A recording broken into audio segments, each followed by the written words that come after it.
value. Now, folks, here's something else I got a problem with. The 10 Commandments. Here's my problem. Why are there 10? You don't need 10. I think the list of commandments was deliberately and artificially inflated to get it up to 10. It's a padded list. Here's what they did. About 5,000 years ago, a bunch of religious and political hustlers got together to try to figure out how to control people, how to keep them in line. They knew people were basically stupid and would believe anything they were told, so they announced that God had given them some commandments. Up on a mountain, when no one was around, God had given them the 10 Commandments. But let me ask you this. When they were sitting around making this shit up, why did they pick 10? Why 10? Why not 9 or 11? I'll tell you why. Because 10 sounds official. 10 sounds important. They knew if it was 11, people wouldn't take it seriously. Say, what, are you kidding me? The 11 Commandments? Get the fuck out of here. But 10 sounds important. 10 is the basis for the decimal system. It's a decade. It's a psychologically satisfying number. The top 10, the 10 most wanted, the 10 best dressed. So having 10 commandments was really a marketing decision. And to me, it's clearly a bullshit list. It's a political document artificially inflated to sell better. I'm going to show you how you could reduce the number of commandments and come up with a list that's a little more workable and logical. We're going to start with the first 3, and I'll use the Roman Catholic version because those are the ones I was taught as a little boy. I am the Lord thy God. Thou shalt not have strange gods before me.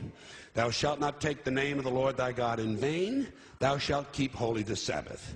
Right off the bat, the first 3, pure bullshit. Sabbath day, Lord's name, strange gods. Spooky language. Spooky language. Designed to scare and control primitive people. In no way does superstitious nonsense like this apply to the lives of intelligent, civilized humans in the 21st century. You throw out the first 3 commandments, you're down to 7. Next, honor thy father and mother. Obedience, respect for authority. Just another name for controlling people.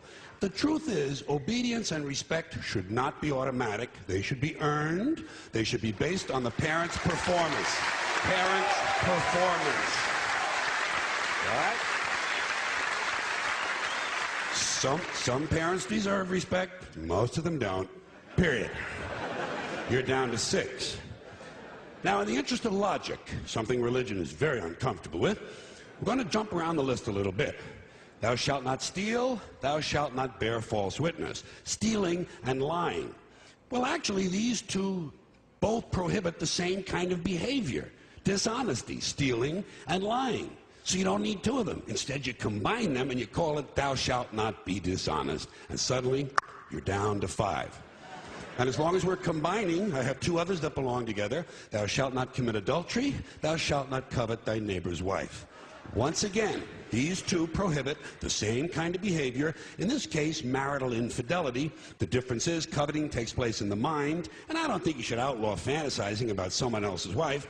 Otherwise, what's a guy going to think about when he's waxing his carrot?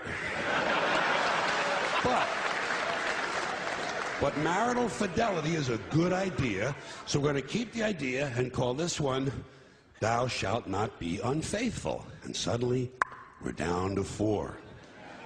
But when you think about it, honesty and fidelity are really part of the same overall value. So in truth, you could combine the 2 honesty commandments with the 2 fidelity commandments and give them simpler language, positive language instead of negative, and call the whole thing, thou shalt always be honest and faithful, and we're down to 3.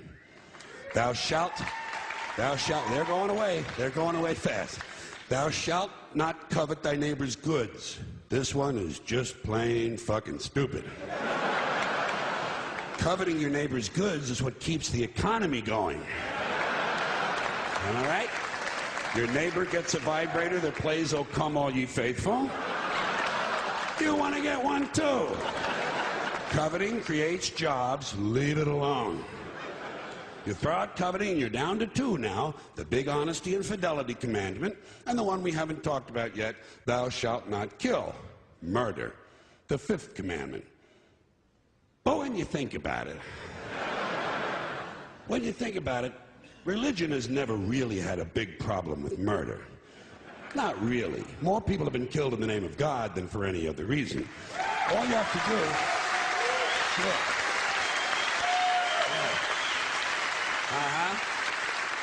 All you have to do is look at Northern Ireland, the Middle East, Kashmir, the Inquisition, the Crusades, and the World Trade Center to see how seriously the religious folks take "thou shalt not kill." The more devout they are, the more they see murder as being negotiable.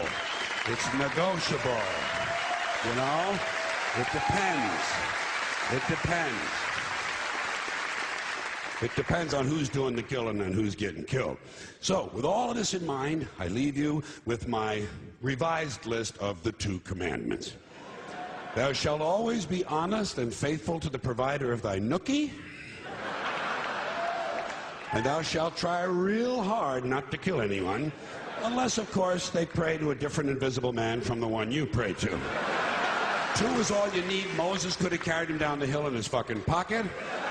And if they had a list like that, I wouldn't mind those folks in Alabama putting it up on the courthouse wall. As long as they included one additional commandment, thou shalt keep thy religion to thyself.